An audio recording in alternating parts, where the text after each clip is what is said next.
সজনা পাতা এই তো সেদ্ধ করে পাটায় বাটনা করছি। আর এরকম বাটনা করে খেতে খুবই ভালো লাগে। আর সজনা পাতায় তো রয়েছে অনেক গুণাগুণ। তো কী করে বানাচ্ছি পুরো রেসিপির সাথে থাকুন। আশা করছি আজকের রেসিপিটা আপনাদের ভালো লাগবে।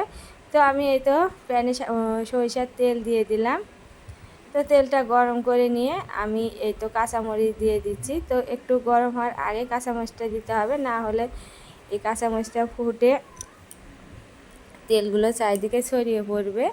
তো মরিচটা একটু নেড়ে চেড়ে নিয়ে আমি এবারে দিয়ে দিব কালো জিরা। তো কালো জিরা রয়েছে অনেক গুণ। আর এবারে দিয়ে দিলাম এই তো পেঁয়াজ। তো পেঁয়াজগুলো একটু নেড়ে চেড়ে আমি লাল করে ভেজে নেব।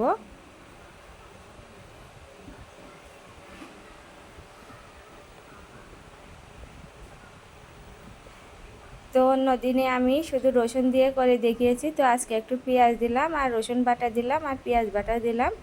তো এবারে আমি কষিয়ে নিয়ে এই তো সজনে পাতাগুলো দিয়ে দিচ্ছি। তো সজনে পাতাগুলো দিয়ে আমি লবণ আর হলুদ দিয়ে নেড়ে চেড়ে ভেজে নেব। আর একটু জল দেব, দিয়ে একটু সিদ্ধ করে সজনে পাতাগুলোকে ভেজে নেব। তো পরিমাণ মতো লবণ, পরিমাণ মতো হলুদ দিয়েছি। আর এবারে দিয়ে দিলাম সামান্য জল।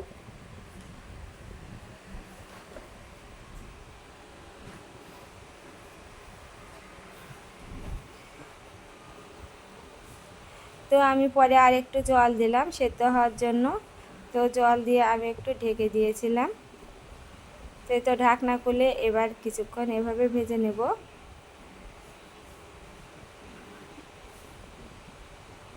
তো সজনে পাতা তো খেতে অতটা ভালো লাগে না, কিন্তু এভাবে যদি ভাজি বা সেদ্ধ করে খাওয়া যায় তাহলে খুব সুন্দর লাগে গরম ভাতের সাথে খেতে।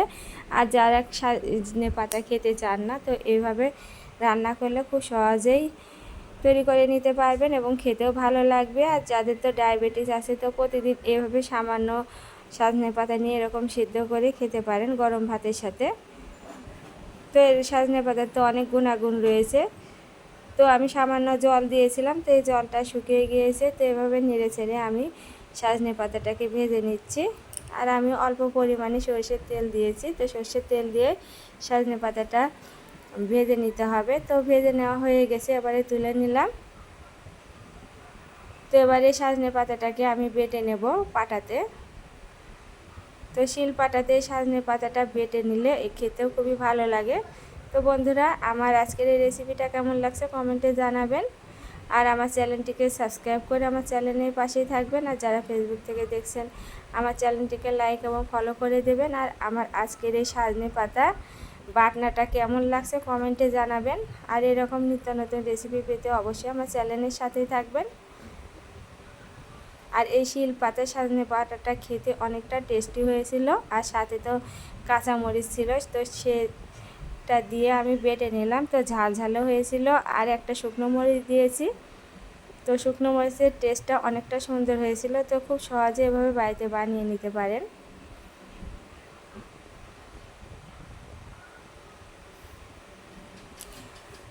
তো আপনারা মিক্সিতেও মিক্স করে নিতে পারেন, কিন্তু বাটায় এই যে কোনো মশলা বা এই সজনে পাতা সেদ্ধ কি যে কোনো বাটনা এই পাটাতে বেশি ভালো লাগে খেতে। তো সেজন্য আমি শিল পাটাতে এই সজনে পাতাটা বেটে নিচ্ছি।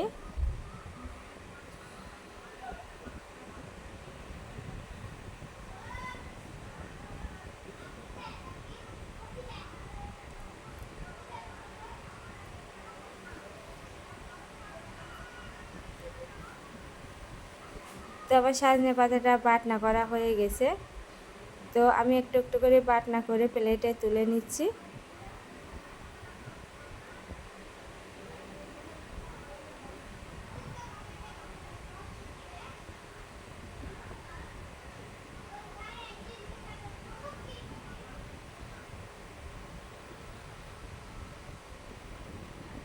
তো সবগুলো বাটা হয়ে গেছে। আর দেখুন কতটা সুন্দর হয়েছে এবং খেতে অনেকটা সুন্দর হয়েছিল।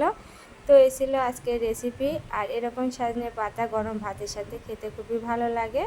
আর এই তো গরম ভাতের সাথে আমি এই তো সজনে পাতা বাটনা করেছি, আর সাথে লাল শাক ভেজেও বাটনা করেছি। তো এই ছিল রেসিপি। সবাই ভালো থাকবেন। নমস্কার।